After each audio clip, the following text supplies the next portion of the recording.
Era um dia frio e nublado. As nuvens cinzentas encobriam o sol e o vento gelado soprava pelas ruas, anunciando a chegada do inverno. Mas, para Flávia, a sensação de frio não era apenas física. Ela sentia-se congelada por dentro.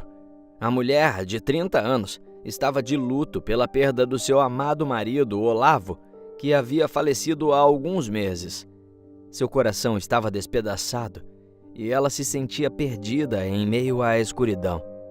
Todos os dias eram difíceis, mas aquele parecia ser especialmente cruel, já que seria o seu 6º aniversário de casamento. Flávia estava caminhando pelo parque onde se conheceram e se sentou no banquinho onde os dois conversaram pela primeira vez. Olhou para o céu, que parecia ainda mais cinza do que antes, e se sentiu como se estivesse presa em um mundo de tristeza e dor, sem conseguir enxergar nenhuma luz no fim do túnel. As lágrimas quentes escorriam pelo seu rosto, mas logo ficavam frias, assim como seu coração. Oh, amor, meu amor, chorava ela. Eu queria tanto você aqui. As ruas estavam vazias e silenciosas naquele dia, pois era uma segunda-feira à noite, e todos deveriam estar em casa, já se preparando para dormir. Mas a pobre viúva estava lá, sozinha, sem nenhuma alma viva por perto, deixando evidente que ninguém se importava com o seu sofrimento. As árvores estavam sem folhas, como se a natureza também tivesse perdido a esperança. Flávia se levantou daquele banco que apenas lhe fazia entender que jamais teria outro Olavo em sua vida, e caminhou sem rumo, sem saber para onde ir ou o que fazer.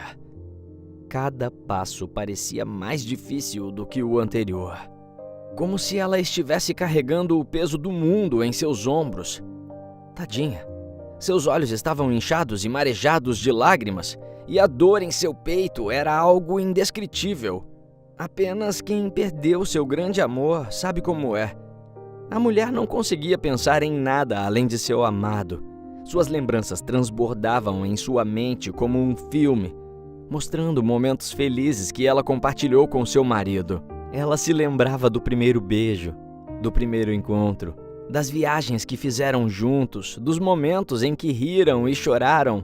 Ela não conseguia acreditar que tudo isso tinha acabado, que Olavo não estava mais ali para sorrir com ela, abraçá-la e dizer que a amava. A dor era insuportável e Flávia sentia-se como se estivesse sufocando. Como eu deixei isso acontecer? Por que eu não percebi antes? Ela se culpava, mas sabe por quê?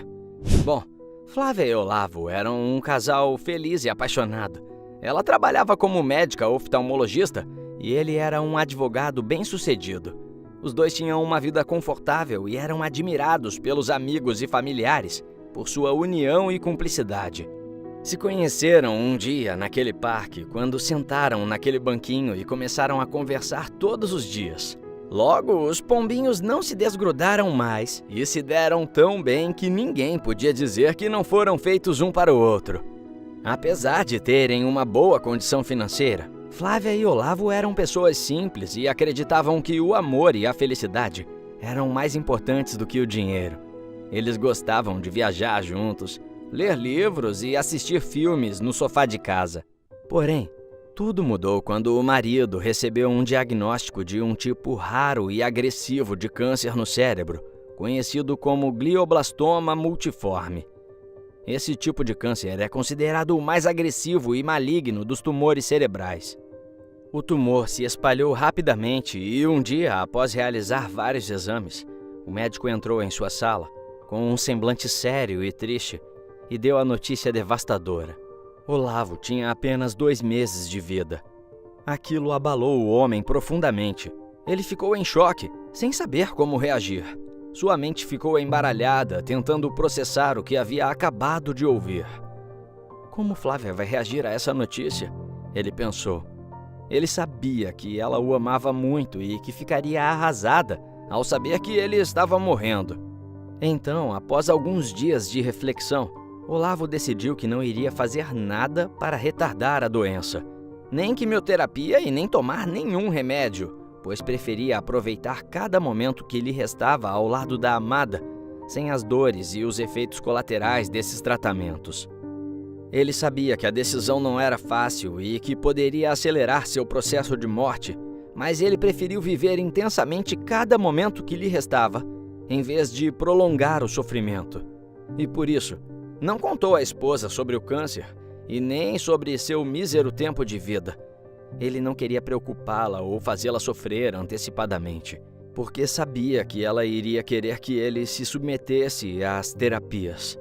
Apesar de estar ciente de sua situação, o pobre homem tentou manter a aparência de normalidade e felicidade para Flávia. Ele continuava a trabalhar e a se divertir com a esposa, mesmo que sentisse um grande peso em seu coração. A médica notou que algo estava diferente no marido, mas não sabia o que era. Ela tentava falar com ele sobre seus sentimentos, mas Olavo sempre desconversava e dizia estar tudo bem. Mas certo dia, enquanto ela trabalhava no hospital, o advogado teve uma crise e precisou ser internado às pressas. Flávia correu para vê-lo assim que soube da notícia e ficou desesperada quando leu o prontuário do esposo. Foi então que os médicos revelaram a verdade sobre a doença dele. Ela ficou arrasada ao saber que seu grande amor estava gravemente doente e que não sobreviveria. Por quê? Por que você não me contou, meu amor? Por que escondeu isso de mim? Perguntou ela, se acabando em lágrimas. Eu não queria que você sofresse, meu amor. Eu queria que você se lembrasse de mim como um homem feliz que eu sempre fui ao seu lado. Respondeu Olavo com a voz fraca e segurando a mão da amada. A mulher sentiu um mix de tristeza e raiva pelo marido ter escondido algo tão importante dela, mas simultaneamente se sentiu culpada por não ter percebido. Como eu deixei isso passar, meu Deus? Como eu não vi que ele estava mal? Oh, Senhor, não leve ele de mim, por favor. Pensava e implorava a pobre médica. Os dias se passaram e a saúde do homem piorava ainda mais. Flávia ficou ao seu lado cuidando dele e lhe dando todo o amor e carinho que podia. Ela tentava ser forte e mostrar a ele que estava tudo bem, que se sentia grata por ter tido a oportunidade de amar alguém tão especial como ele, e prometia a si mesma que jamais o esqueceria. Mas quando chegava em casa sozinha, chorava por horas, sentindo um aperto horrível em seu coração. Por quê? Por que eu não vi isso antes? Por quê? Por que eu não percebi? Que tipo de médica? Que tipo de esposa eu sou? Pobre mulher. Quando Olavo faleceu, uma parte da alma dela havia morrido junto dele. Ela sentia uma grande dor e vazio em seu coração. Seus planos, seus sonhos como casal de ter uma família grande, as viagens com seus filhos que eles já estavam planejando, tudo havia morrido com seu amado. Como eu vou viver agora, meu Deus? Lamentou a viúva. Foram casados por quase 6 anos e não passaram nenhum dia sequer longe um do outro. Mas agora, ela estava sozinha e perdida. Aquele ano era um ano em que os dois tinham tantos objetivos a cumprir. O maior deles seria começar a ter filhos, e Flávia chorou amargamente por se sentir completamente deixada nesse mundo, onde nunca, jamais teria nenhuma parte de seu amado com ela. Passou longos meses em luto e tentando sobreviver à dor diária de acordar sem Olavo ao seu lado. Então, naquele dia em que estava caminhando no parque, no dia que seria seu 6º aniversário de casamento, ela estava profundamente abalada. Como era noite, o vento gelado estava cortante e após longas horas ali, andando sem rumo e sentindo falta de seu amado, ela resolveu ir para casa. É, amor, nosso 1º aniversário de casamento, sem você. Falou para o além, enquanto caminhava de volta. Ela estava tão chateada, triste, magoada, se sentindo culpada e roubada, como se tivessem tirado dela a alegria de viver. Conforme ia andando por aquelas ruas frias, seu coração ia ficando cada vez mais gelado, assim como aquele clima. Mas Flávia não poderia imaginar o que estava por vir. Assim que chegou na porta de sua casa, Tinha uma caixa embrulhada com um lacinho vermelho em cima. Quando viu aquilo, ficou surpresa e curiosa. Olhou de um lado para o outro na esperança de encontrar quem deixou aquele presente ali, mas não tinha ninguém. Entrou correndo em casa, fugindo daquele frio, e já foi abrindo a caixa. Ela não podia acreditar. Tinha um ursinho de pelúcia, uma foto dela com seu marido sorrindo, felizes, e um bilhete escrito: "Vá até este endereço amanhã. Te amo, Olavo." Seu coração bateu mais forte e ela se perguntou o que estava acontecendo. Era a cara dele fazer aquilo, mas como? Quase não conseguiu dormir naquela noite, de tão ansiosa que ela estava. No dia seguinte, a mulher se dirigiu até o endereço indicado, com as veias pulsando de emoção. Ao chegar lá, ficou perplexa por um instante. "Está certo esse endereço?" Refletiu intrigada, pois se tratava de uma clínica de fertilização. "O que ele quer me trazendo aqui?" Ela estava confusa. Entrou meio sem jeito e, quando falou seu nome, disseram: "Ah, então é você?" Com um grande sorriso e animação. Estavam todos ali muito emocionados e curiosos. A equipe a conduziu até uma sala em que havia um aparelho de TV e um envelope lacrado. E então, um vídeo gravado por Olavo antes de sua morte começou a passar. Já tá gravando? Ah, tá. Oi, amor. Se você tá vendo esse vídeo é porque eu não tô mais aqui. Eu não quero que chore por mim, pois eu sempre estarei com você. E eu estarei em seu coração, eu estarei em sua alma. Eu quero que saiba que eu te amo mais do que tudo nessa vida e que eu nunca vou te abandonar, meu amor. Eu também sei que você sempre sonhou em ter uma família e que nós dois planejamos isso juntos. Infelizmente, o destino não nos permitiu realizar esse sonho, comigo ainda em vida. Mas eu fiz tudo o que pude para esse sonho não morrer comigo. Lembrei-me de todas as nossas conversas sobre termos filhos juntos, e eu quero que você saiba que tudo o que eu mais queria nessa vida era ser pai ao seu lado. Eu não tenho mais a chance de estar aqui para ver o nosso filho crescer, mas ainda assim, eu deixei uma pequena esperança aqui para nós dois. No vídeo, ele explicou que havia congelado seus espermatozoides e que eles poderiam tentar ter um filho através da fertilização in vitro. Flávia não conseguiu acreditar no que estava ouvindo. A sensação era de estar vivendo um sonho. Ela ficou em choque, mas, simultaneamente, sentiu uma onda de emoção e esperança a invadir. "Eu fiz isso porque eu te... Flávia, eu quero que você seja feliz, mesmo sem mim.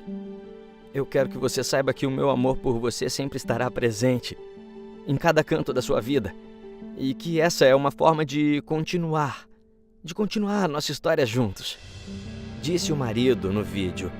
A mulher não conseguia acreditar. As palavras dele eram tão emocionantes e carinhosas que ela não conseguiu conter as lágrimas. Todos ali da equipe também estavam aos prantos. E com as mãos tremendo, a esposa abriu o envelope e encontrou uma carta escrita por ele. E dê aquele ursinho de pelúcia para ele ou ela quando nascer. Nunca se esqueça que eu te amo.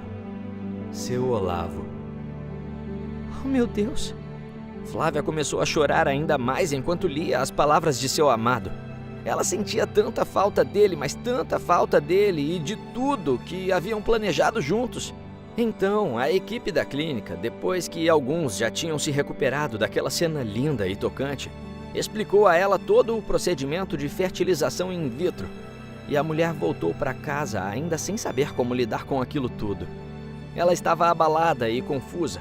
Por um lado, a ideia de ter um filho de seu amado era emocionante, mas por outro lado, sabia que seria uma jornada difícil e dolorosa.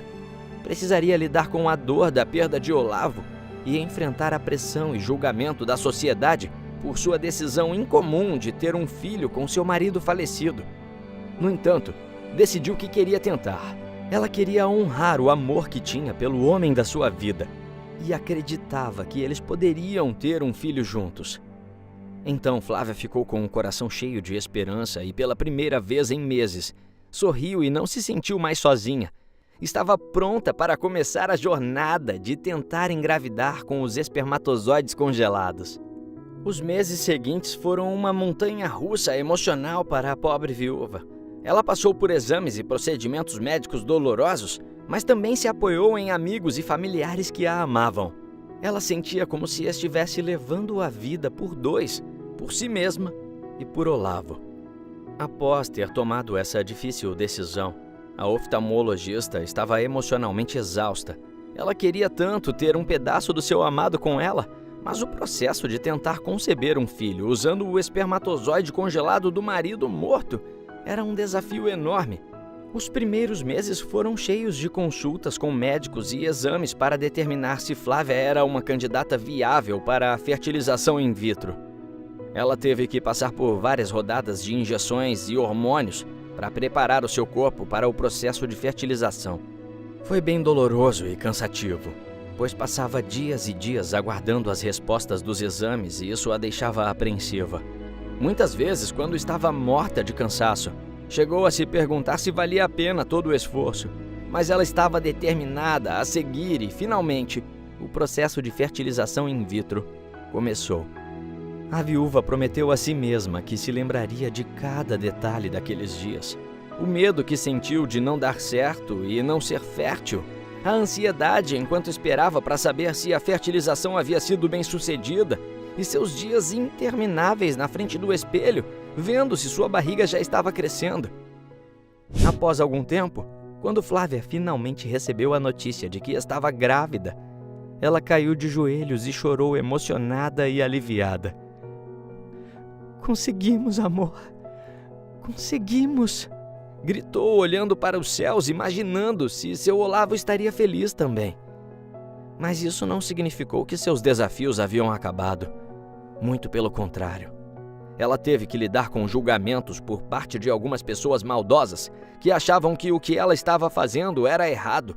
E como o caso dela ficou famoso, a mídia começou a seguir cada movimento da médica.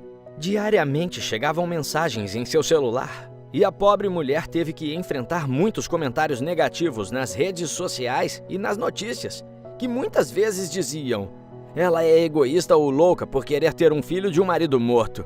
Nossa, não deixou o homem nem morrer em paz essa aí. Pelo menos ele não vai ter que pagar pensão. E muitas vezes a viúva chorava escondida, sozinha. É tão errado eu querer um pouco o meu Olavo aqui comigo. Eu sou doida mesmo? Refletia angustiada. Entretanto, ela se recusou a deixar que essas palavras desrespeitosas a abalassem mais. Sabia que sua decisão era correta para ela e para a memória do amor da sua vida. Ao longo dos meses seguintes, Flávia se dedicou a cuidar de si mesma e de seu bebê em crescimento. Ela leu livros sobre maternidade, fez aulas de yoga pré-natal e passou horas olhando fotos de bebês. Queria estar pronta para receber seu filho quando ele finalmente chegasse. Mas nem todos os dias eram fáceis. Às vezes, ela se sentia sozinha e com medo. Pensava em Olavo e se perguntava como ele se sentiria se estivesse aqui para ver seu filho nascer.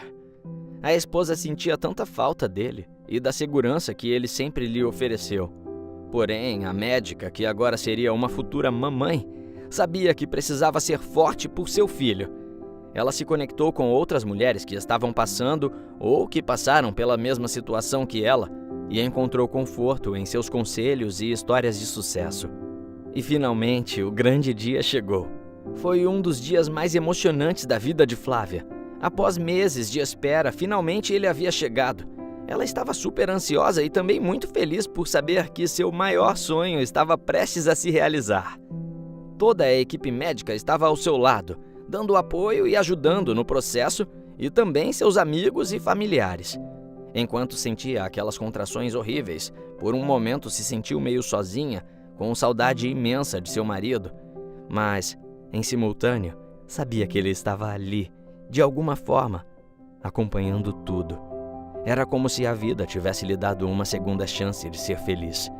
E após horas em trabalho de parto, a jovem mãe se emocionou ao ver o rosto de seu filhinho pela primeira vez. Ele era perfeito. um pequeno milagre que lhe trouxe muita esperança e alegria. Colocou o nome de Matias, pois significava milagre e esperança, e era o nome do pai de Olavo. Os dias seguintes ao nascimento de Matias foram uma mistura de sentimentos. Ela se sentia grata por ter seu bebê, mas também estava triste por não poder compartilhar essa alegria com o amor de sua vida.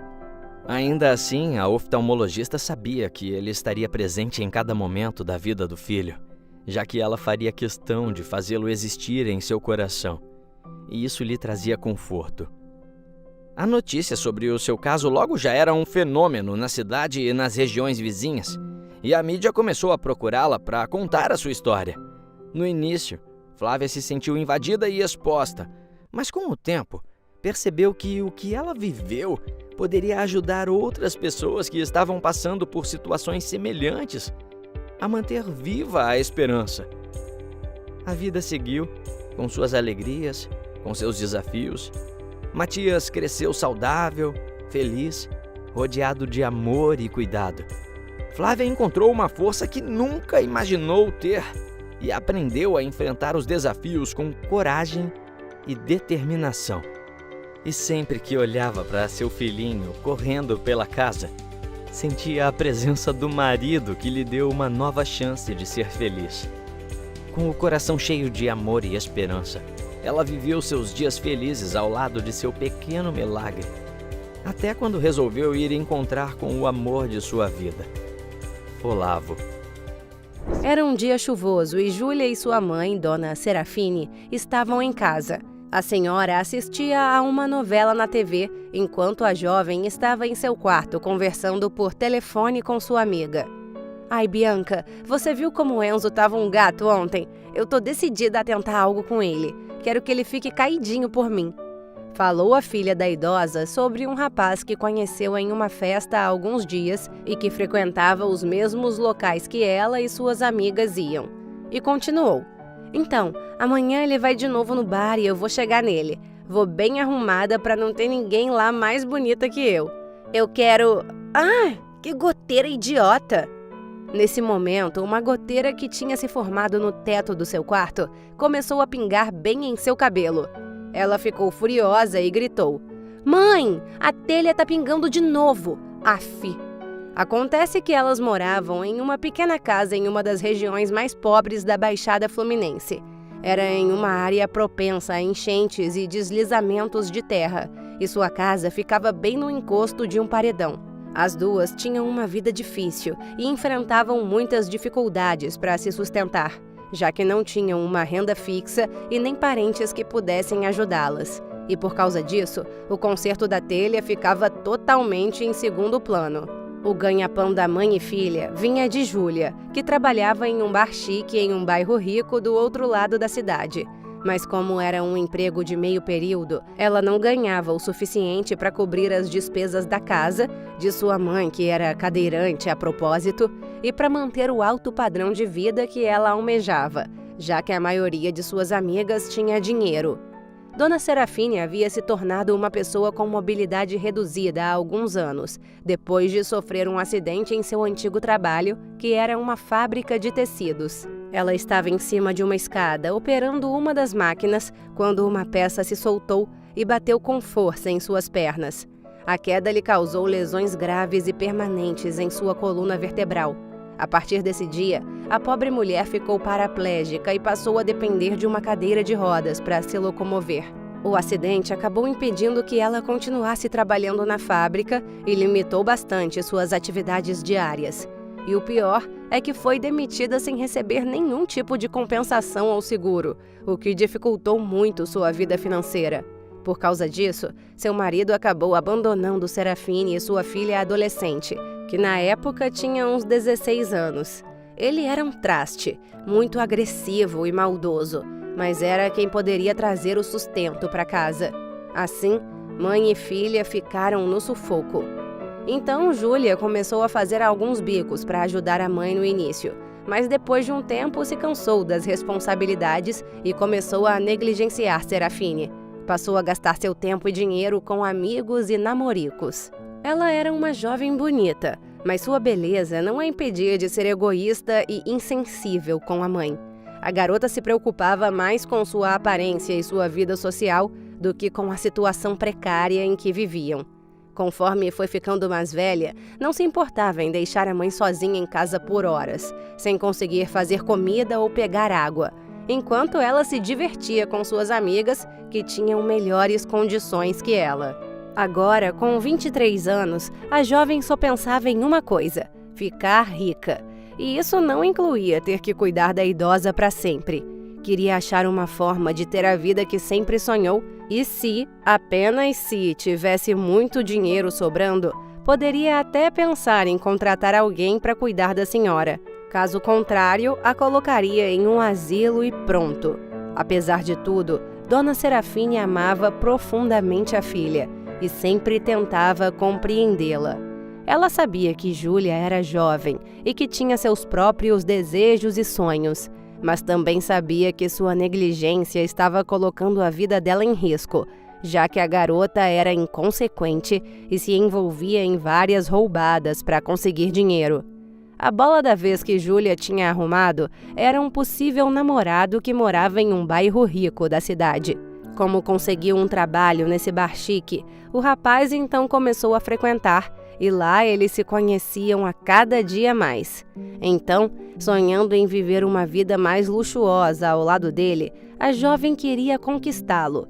E mesmo fora de seu expediente, ela passava horas indo em todos os lugares em que o garoto ia para esbarrar com ele por aí. Fazia isso mesmo sabendo que significava deixar a mãe sozinha em casa por várias horas, sem ajuda ou proteção. Mesmo assim, com todas as dificuldades, a senhora nunca desistiu da filha e sempre manteve a esperança de que um dia as coisas melhorariam. Ela acreditava que o amor era a única coisa que poderia unir as duas novamente e trazer felicidade para suas vidas. Então, nesse dia em que a goteira começou a pingar na cabeça de Júlia, ela saiu furiosa de seu quarto para brigar com a mãe. Eu não aguento mais. Cansei dessa casa de merda que tá caindo aos pedaços, mãe! Gritou a garota. É sério, eu vou arrumar um boy rico e sumir daqui. Você não presta nem pra me ajudar a sair dessa miséria. Vou afundar nessa casa por sua causa. Ah! E voltou pro seu quarto, batendo a porta com força. Ela nem deixou a pobre Serafine falar alguma coisa. A senhora se entristeceu e se lamentou por tudo o que aconteceu em sua vida. Como fui chegar a esse ponto, meu Deus? Refletiu, colocando a mão em seu rosto e começando a chorar. Ela se sentia culpada por estar atrapalhando a vida da filha, que ainda tinha toda a vida pela frente, por causa da sua deficiência.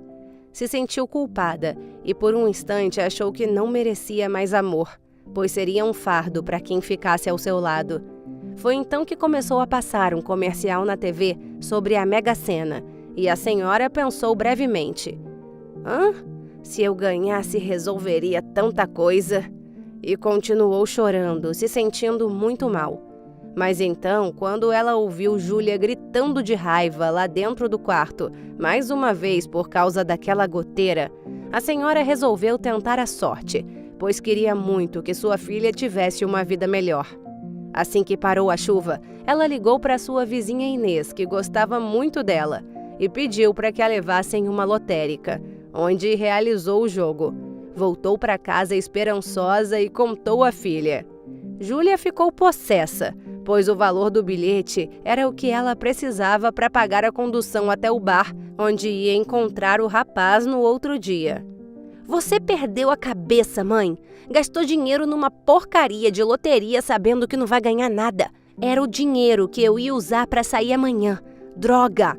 Você realmente só me ferra, mãe. Ai, que ódio! Se um dia eu ficar rica, eu vou te colocar num asilo só para você parar de me atrapalhar a vida. E saiu para o seu quarto, deixando a senhora falando sozinha, tentando se desculpar. A garota passou a noite com raiva e no outro dia não queria nem ver a mãe. Saía para pegar comida e voltar para o quarto. Foi assim o dia todo. Até que, quando chegou mais lá pela tarde, como a garota não tinha mais dinheiro para pegar o ônibus, teria que ir andando se quisesse chegar a tempo de encontrar Enzo no bar à noite. Ela se arrumou toda e, antes de sair, sua mãe a chamou. Filha, não sai não. Passou na TV que vai chover muito e se aqui alagar que nem ano passado, eu vou precisar de você para puxar com o rodo. A jovem olhou bem nos olhos dela e disse friamente: quando ficar rica com o dinheiro da loteria, você paga uma empregada para você. Mas eu não fico mais um minuto aqui. Vou sair e nem adianta me ligar, porque eu não vou atender. Vou estar num date e ai de você se me atrapalhar. Mas filha, me desculpa por ontem, eu só quis ajudar.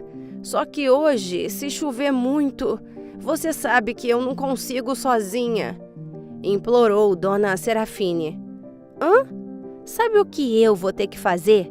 Eu vou ter que ir andando daqui desse fim de mundo até o outro lado da cidade para ver o Enzo.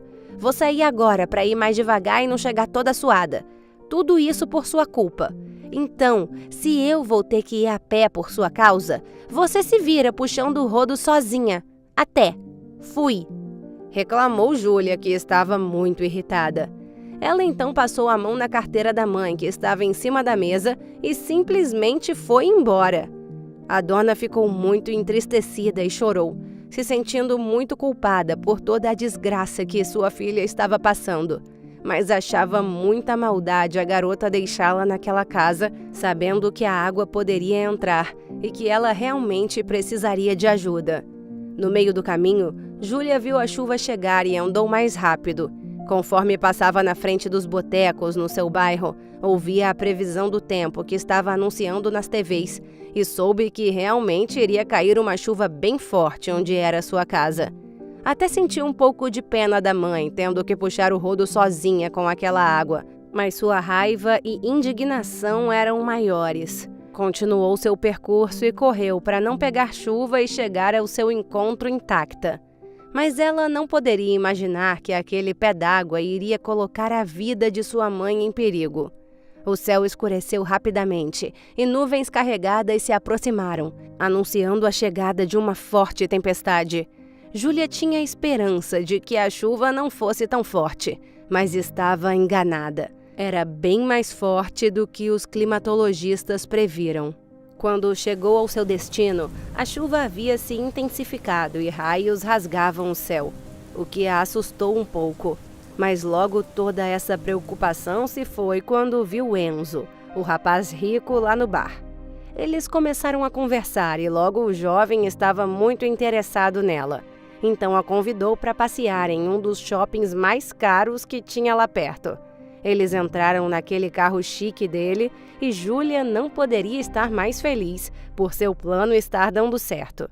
Enquanto isso, na casa de Serafina, a chuva já estava caindo com força e o vento assobiava assustadoramente. Era possível ouvir as janelas batendo com violência em outras casas ao redor. A água começou a invadir a casa da senhora pelas frestas e pela porta, e a dona ficou apavorada. Ela pegou o celular e começou a ligar para a filha, mas assim como a garota havia dito, ela desligava na cara da mãe, além do sinal estar bem fraco. A cada minuto que passava, a água subia mais, e ela começou a sentir medo. Tentou pegar o rodo, mas foi inútil, pois a essa altura, a casa já estava com 10 centímetros de lâmina d'água. Paralelo a isso, um sem-teto chamado Dimas procurava abrigo do temporal. Ele tinha passado a noite embaixo da ponte que ficava perto dali, mas o rio tinha subido tanto que ele se viu sem opção e teve que sair de lá. O senhor, pois ele tinha 61 anos, já viveu dias melhores. Antes de se tornar um pedinte, ele era um trabalhador dedicado em uma fábrica de sapatos. Casado há mais de 30 anos com a mulher da sua vida, eles compartilhavam o sonho de ter uma família grande, mas a vida não lhes concedeu essa bênção. No entanto, eles eram felizes juntos e apreciavam cada momento que passavam lado a lado. Mas ela foi diagnosticada com uma forma rara de câncer de mama, que estava em um estágio avançado. O tratamento para essa doença era muito caro e mesmo trabalhando muito na fábrica, Dimas não tinha condições de pagar por ele. Ela precisava fazer cirurgia, quimioterapia e radioterapia, além de tomar medicamentos específicos e passar por acompanhamento médico regular. Infelizmente, a pobre mulher acabou falecendo e isso arrasou o senhor. Mas tudo piorou 5 anos depois, quando uma enchente destruiu sua casa que havia construído com tanto amor e que era a única lembrança de sua esposa. Dimas ficou sem nada. Não tinha para onde ir e acabou tendo que morar nas ruas. Ele enfrentaria o mundo sozinho agora. Mas mesmo em meio a essa dura realidade, o Senhor não perdeu sua dignidade ou sua bondade. Ele ainda sonhava em ter uma vida melhor e ajudar outras pessoas necessitadas. As pessoas que o conheciam diziam que seu Dimas era um homem gentil e educado, que sempre tinha um sorriso no rosto, apesar de suas dificuldades. Então, naquele temporal, o sem-teto estava procurando um lugar para se abrigar, pois as ruas já estavam completamente alagadas, com a água dando na altura do joelho. Ele subiu num banco que tinha na rua e ficou ali, tentando escapar da enchente.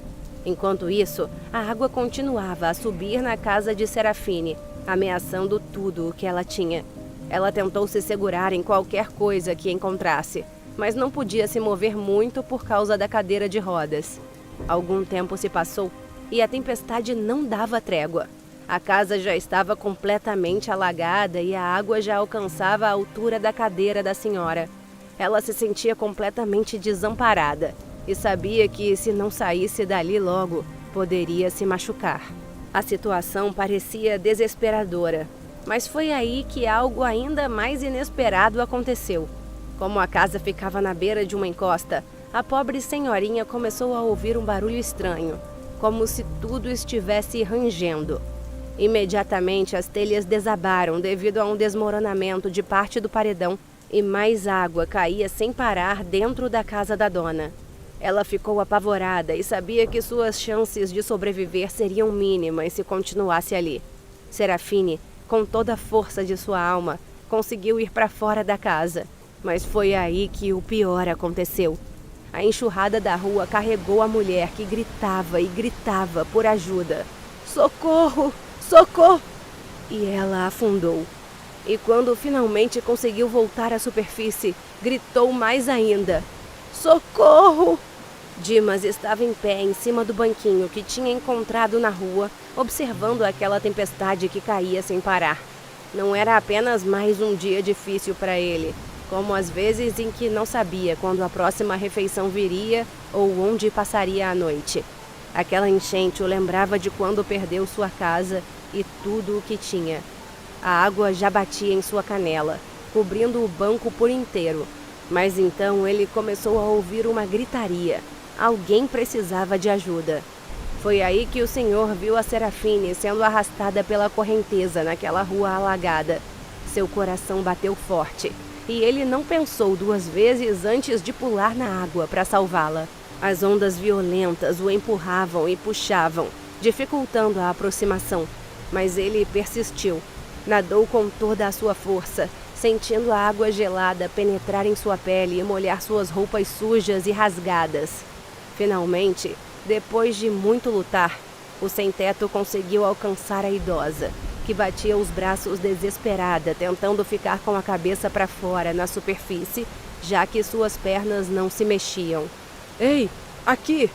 gritou o homem. "Me dá sua mão!" E com muito esforço ele a segurou firme, e quando passaram próximo de um carro que já estava quase todo submerso, Dimas subiu no teto do veículo e começou a puxar a senhora.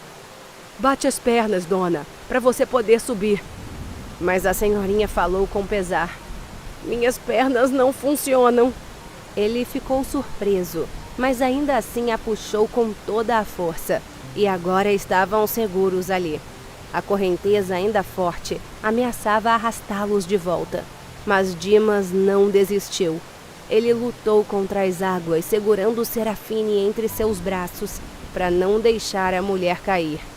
Foi uma luta difícil, mas eles conseguiram se manter ali por quase 1 hora, até que a ajuda chegou. Quando os bombeiros que estavam resgatando as pessoas na enchente chegaram, a idosa estava profundamente grata, principalmente ao homem que havia salvo sua vida. Em um galpão, colocaram-na sentada e a cobriram com um cobertorzinho. Então, ela pediu que o senhor se aproximasse e percebeu que ele ainda estava tremendo e ensopado por sua causa. Seu coração se encheu de alegria e ela simplesmente o abraçou e começou a chorar. Muito obrigada mesmo. Ela o agradeceu com toda a sua alma.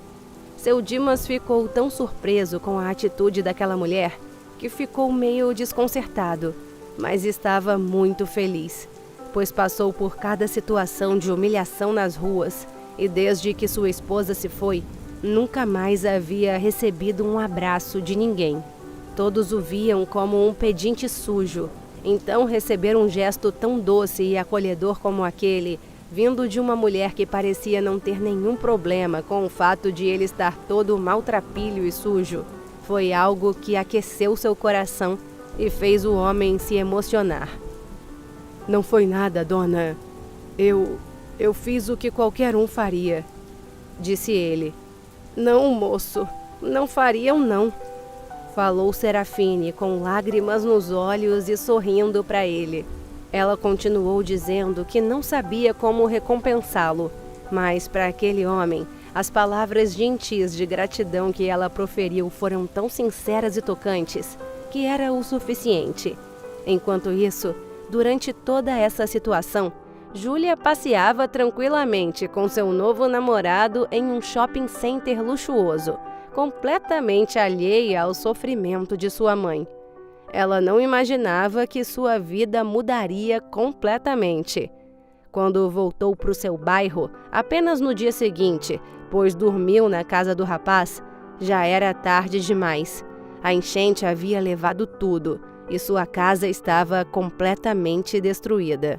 Ela ficou apavorada e passou horas tentando encontrar o abrigo para onde haviam levado sua mãe, com medo que o pior tivesse acontecido.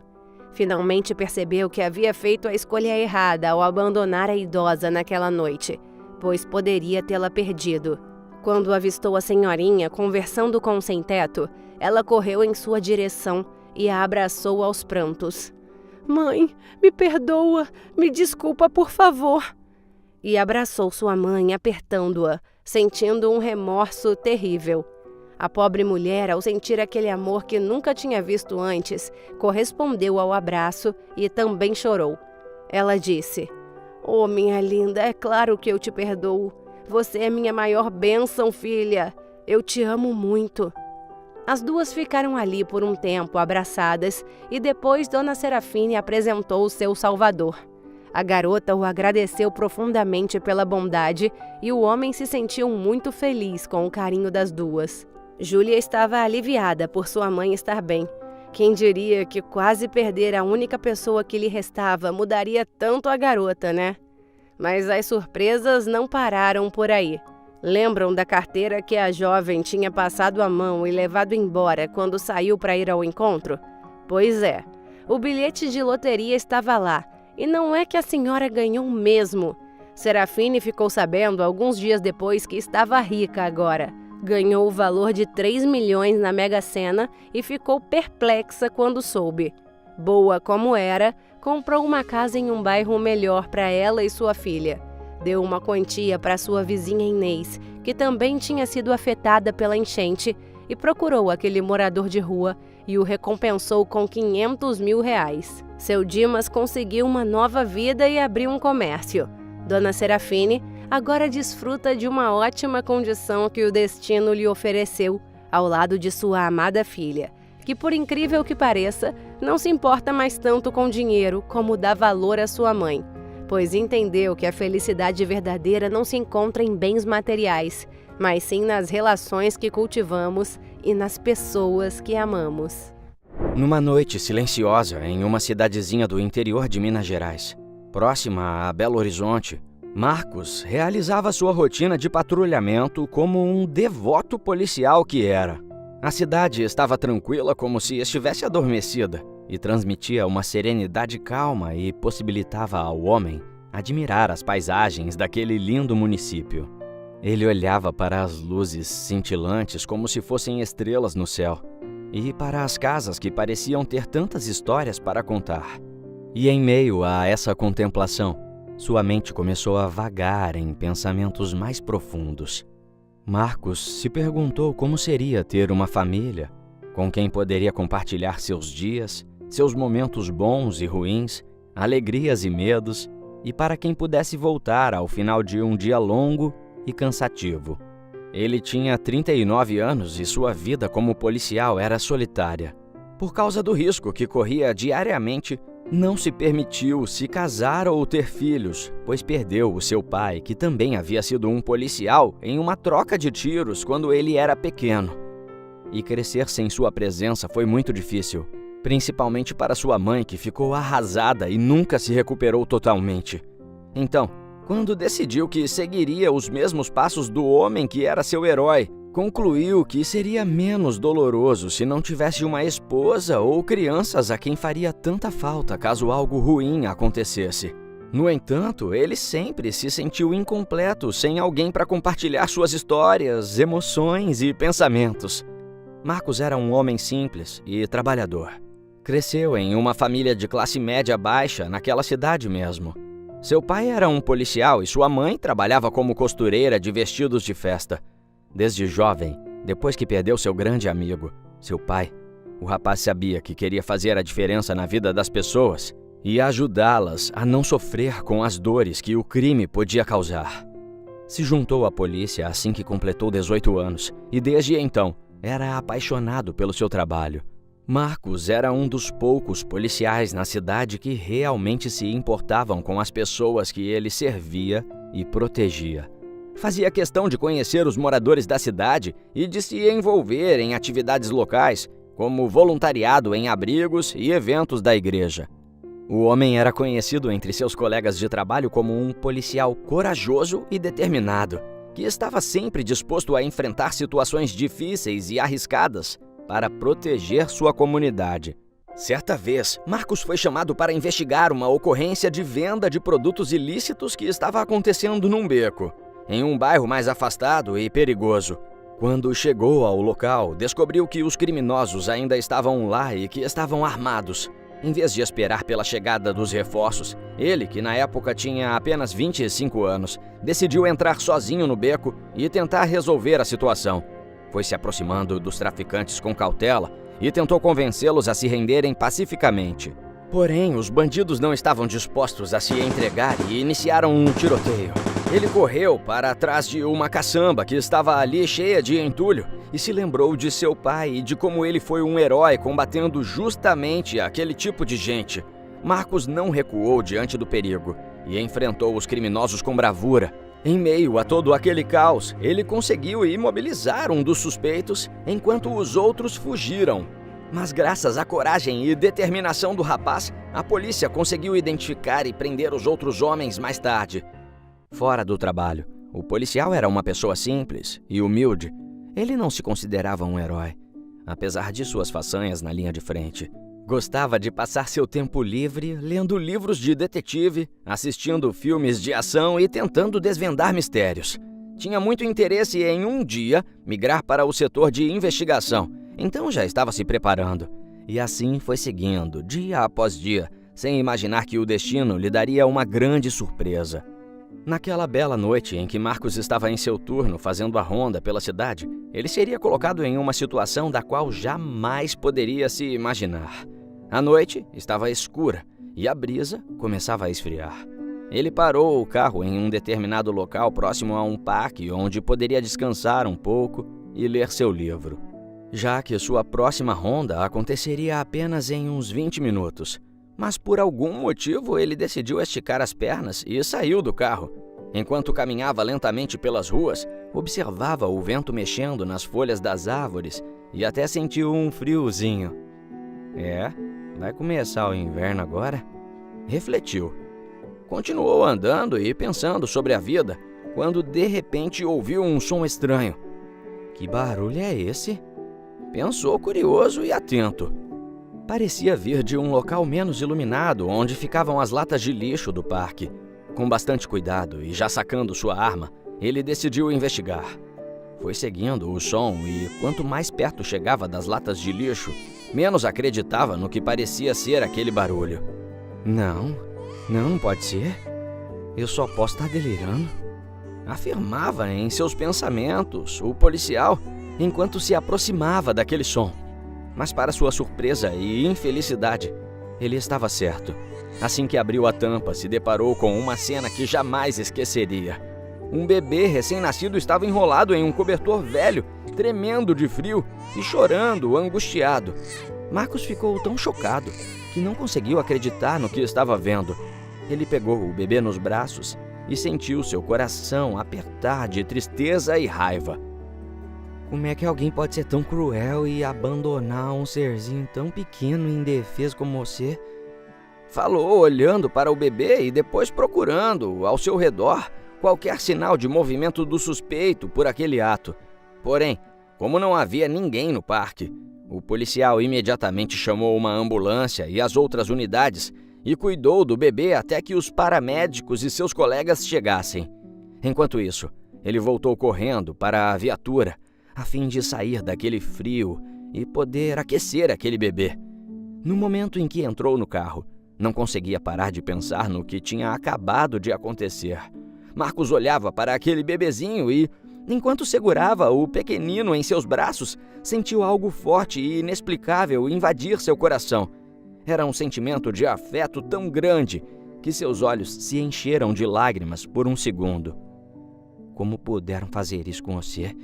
Miudinho, hein? Falou o homem, gentilmente colocando o bebê no banco do passageiro para agasalhá-lo melhor naquele cobertorzinho. E foi aí que percebeu que aquele bebê, na verdade, era uma menininha. Ela começou a chorar de frio e o policial tentou acalmá-la. Oh, minha florzinha. Vai ficar tudo bem, ok? Vai ficar tudo bem, disse enquanto a cobria. Seu peito se apertou e um misto de sentimentos tomou seu coração. Era um carinho e compaixão por aquela criaturinha tão frágil e doce, misturado com raiva e indignação da pessoa cruel que a tinha abandonado em uma lata de lixo. Ele estava revoltado, mas por um instante, um breve instante, Marcos, ao olhar para ela e vendo aquele rostinho tão pequeno e seus olhinhos fechados enquanto adormecia, imaginou como seria se aquela menininha fosse sua filhinha. O policial acariciou com cuidado a cabecinha macia daquele bebê toda sujinha e maltrapilha, mas que era linda e inocente, e sentiu uma onda de ternura invadir seu corpo. Que lindinha! Refletiu ele, extasiado com a sensação que ela lhe causava. Porém, então percebeu que não sabia o que o destino reservava para aquela bebê, mas sabia, naquele momento, que ele tinha um propósito maior. Decidiu que faria o que fosse preciso para ajudá-la e que seria sua responsabilidade proteger aquela vida indefesa. O policial sentiu uma imensa gratidão por ter encontrado uma pequenina e por ter a oportunidade de ser um herói em sua vida. Percebeu que, ao salvá-la, tinha encontrado um novo sentido para sua existência. Marcos prometeu a si mesmo que faria de tudo para encontrar uma forma de dar uma vida melhor a ela e que a protegeria com toda a sua força. Então, a ambulância e os outros policiais começaram a chegar e, com o barulho das sirenes, a nenezinha começou a chorar. Ele a pegou no colo com muito cuidado e saiu do carro para encontrar com os outros agentes. Finalmente, a ambulância chegou e a bebê foi levada para o hospital. Marcos foi junto e acompanhou o processo de perto, garantindo que tudo fosse feito com o máximo de cuidado e carinho. Lá no hospital, o homem ficou à espera de notícias sobre o estado de saúde da criança. Ele se sentia responsável pela segurança dela, mesmo que só tivesse a encontrado por acaso. Enquanto isso, ele tentava entender como alguém poderia abandonar uma bebezinha linda como ela daquela forma.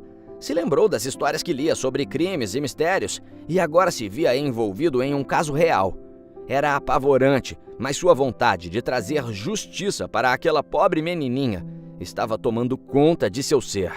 Enquanto refletia, ele foi abordado por uma enfermeira que o informou sobre o estado da nenezinha. Felizmente a criança está bem. Mas ela vai precisar de cuidados especiais e, assim que se recuperar, será encaminhado para um abrigo temporário. Aliás, ela tem um nome? Marcos ficou pensativo por um segundo e então disse: Seu nome é Flor. O que fez com que a moça sorrisse, achando fofo. Ele escolheu chamá-la assim, pois dessa forma poderia sempre se referir a ela como Florzinha, assim como a chamou na viatura, quando descobriu que ela era uma menininha. Mas ao mesmo tempo que sentiu um alívio por ela estar bem, ficou com um aperto no coração por saber que a pequena seria entregue para a adoção. Entretanto, agora que a Florzinha estava em boas mãos, ele precisava saber mais sobre a origem da bebê.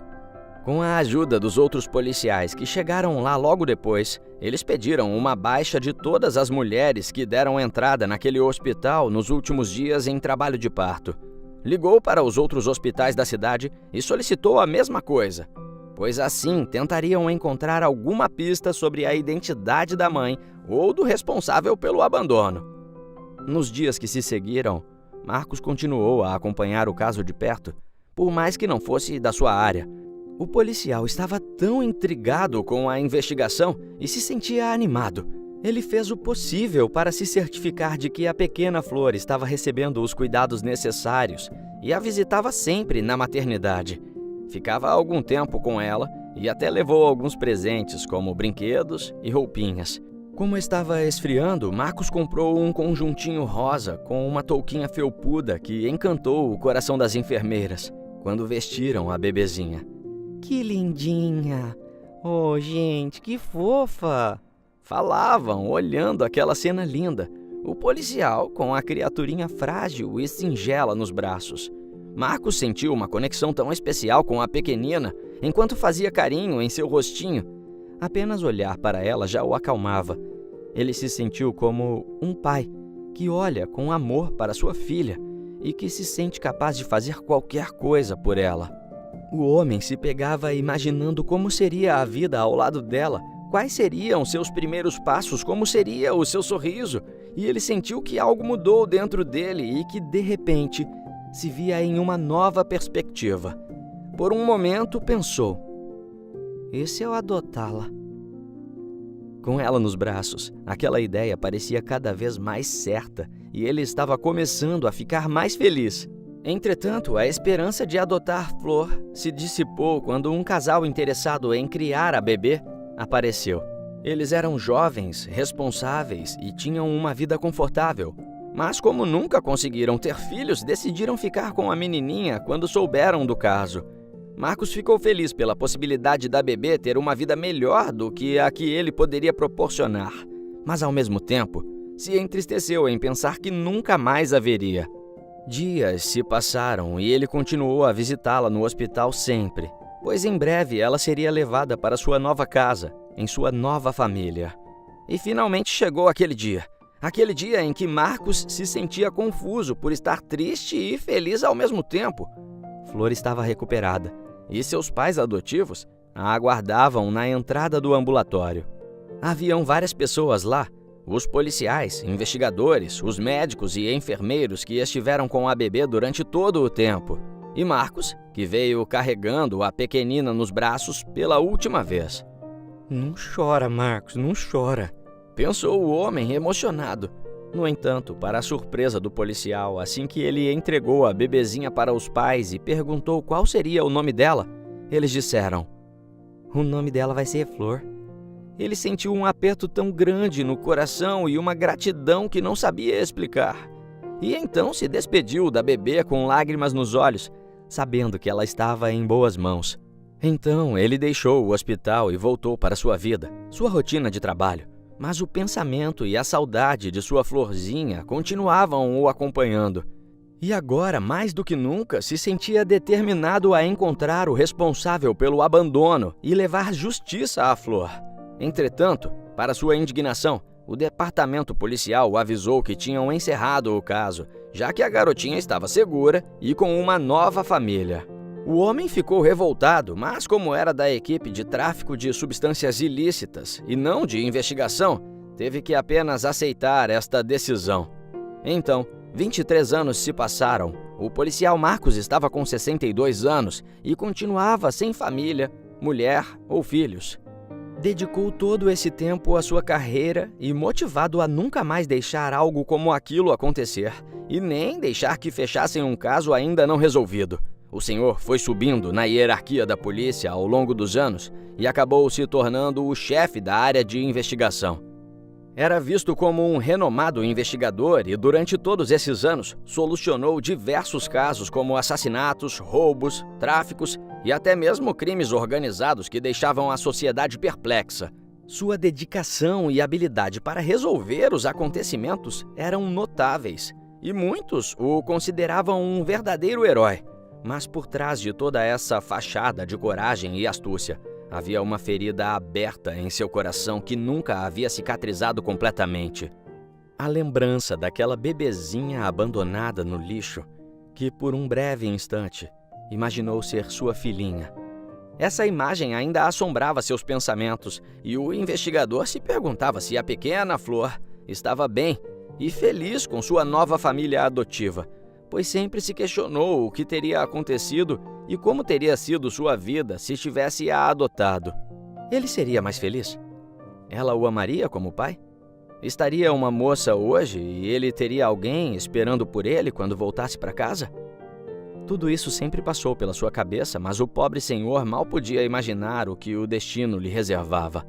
Um belo dia, Marcos estava em sua sala, na delegacia, quando anunciaram que tinha uma visita para ele. Pode mandar entrar, falou, distraído, com alguns papéis. Então, uma linda jovem de cabelos pretos entrou e disse: Você é Marcos, certo? Perguntou com um sorriso tímido no rosto. E assim que o senhor colocou seus olhos nela, algo em seu coração se acendeu novamente, de uma forma que ele não sabia explicar. Ele apenas acenou com a cabeça que sim, e então a garota falou: Eu queria muito te conhecer, Marcos. Meus pais adotivos me contaram sobre você e tudo que você fez por mim quando me achou abandonada em um parque. Os olhos dele se arregalaram e sentiu uma pulsação correndo mais forte. Flor? É você? Nossa, eu pensei que nunca mais te veria. Ele falou com a voz cheia de emoção. Eu nunca parei de pensar em você. E nesse momento, seus olhos se encheram de lágrimas. Ele ficou todo desconcertado e sua maior vontade era abraçar aquela linda moça por quem tinha um afeto de pai e filha. Mas se conteve, mantendo sua compostura. No entanto, a garota também não sabia explicar, mas sentiu um amor vindo daquele senhor, algo que a fez se sentir confortável com ele. E ficou muito emocionada, com os olhos marejados. E como tem sido a sua vida? Perguntou Marcos, curioso. A jovem começou a contar que teve uma vida ótima, com muito amor e carinho por parte dos pais adotivos. Mas tudo mudou quando eles faleceram em um acidente de carro há pouco tempo, a deixando sozinha e com uma herança grandiosa. Flor se sentiu perdida, sem saber o que fazer com toda aquela fortuna, mas algo dentro dela sempre a fez lembrar do policial que a salvou anos atrás. Ela queria conhecer Marcos, agradecê-lo pessoalmente e recompensá-lo por isso. Mas o homem, gentil e honesto como era, disse: De maneira nenhuma. Florzinha, quer dizer, me desculpe, é que eu te amava assim quando você era bebezinha. Ela riu e se sentiu muito acolhida por ele naquele instante. Então ele continuou: Eu não posso aceitar nada, não é? Eu não fiz aquilo por dinheiro ou por nenhum outro motivo. Eu te salvei porque eu sou um policial e era meu dever. Mas eu confesso que eu sempre pensei como seria se eu tivesse te criado. A garota ficou feliz com essa revelação e assim eles conversaram por horas. Então a jovem disse que queria muito encontrá-lo para descobrir sua verdadeira história. E ele, que agora era um investigador de sucesso, se prontificou instantaneamente. Então chamou uma equipe e começaram a investigar o passado daquela moça. Não foi fácil, pois como haviam se passado 23 anos, seria quase impossível descobrir informações que levassem aos pais biológicos da moça. Mas Marcos estava determinado a dar paz àquela jovem. Após 2 meses de investigação minuciosas e intensas, as primeiras pistas começaram a aparecer. Os policiais descobriram que uma mulher grávida havia sido sequestrada em Belo Horizonte alguns meses antes de Marcos encontrar a pequena Flor no parque. Mantiveram-na em cativeiro, achando que ela era a esposa de um milionário da capital. Ela acabou tendo o bebê ali em condições precárias, e quando os traficantes perceberam que haviam se enganado, pois se tratava apenas de uma mulher qualquer, eles a deixaram à beira da morte próximo ao rio que passava pelo parque e abandonaram a bebê naquela lata de lixo. Quem encontrou a moça foi uma senhorinha que cuidou dela, mas acabou falecendo anos depois. Porém, seu filho, que na época era pequeno, ficou aos cuidados daquela jovem mulher e agora, sabendo das investigações, procurou por Marcos e contou tudo. O senhor e sua equipe conseguiram a localização da mãe biológica de Flor, que ainda estava viva. A emoção de mãe e filha se encontrando pela primeira vez depois de tanto tempo foi indescritível. Para o investigador, aquele era o verdadeiro propósito de sua vida: salvar e ajudar as pessoas. Mas algo que ninguém, absolutamente ninguém esperava, aconteceu. Depois de algum tempo, o senhor acabou se aproximando mais de Ruth, a mãe de Flor, que agora tinha 53 anos, e os dois se apaixonaram. Além disso, ele e a garota tinham desenvolvido um relacionamento quase que de pai e filha, e ele não conseguia mais ver sua vida sem ela. E como o destino é realmente cheio de surpresas, Ruth e Marcos se casaram 2 anos depois, e agora, finalmente, o senhor tinha a família que sempre sonhou. E assim, aquele homem cuja vida havia sido dedicada a servir e proteger o próximo, agora encontrou um novo propósito em sua vida: ser pai de uma moça adorável e maravilhosa como sua Florzinha. E se você gostou dessa história, com certeza o próximo vídeo que está aparecendo na sua tela vai te emocionar também. Então não se esqueça de se inscrever no canal, deixar o seu gostei e ativa o sininho das notificações para não perder nenhuma das nossas próximas histórias. Um beijo grande e até o próximo vídeo emocionante.